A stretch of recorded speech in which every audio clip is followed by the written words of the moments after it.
We're going to have a look at Le Chatelier's principle, and we're going to look at understanding how temperature affects the position of the equilibrium.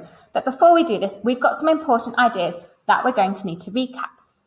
The first idea we need to recap is what the term exothermic and endothermic mean. So I'm hoping that you remember that exothermic reactions release energy to the surroundings. They increase the temperature of the surroundings, which is why I have written the word exo in red to remind you the surroundings get hot. Whereas an endothermic reaction will take in energy from the surroundings.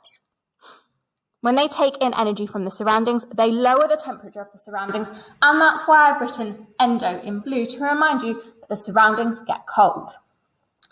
We need to think about whether exothermic reactions prefer to be in a hot or a cold environment. And an easy way to help you remember this is to think about you.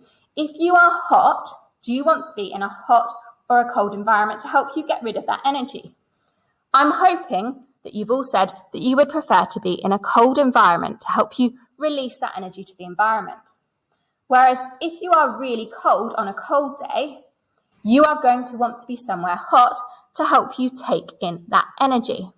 So just to recap, exothermic reactions release energy to the surroundings, they increase the temperature of the surroundings, but they prefer to be in a cold environment because it's much easier to release that energy to the surroundings if the surroundings are cold.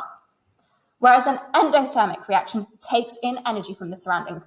They lower the temperature of the surroundings, and it is going to be easier to take in energy if they are in a hot environment.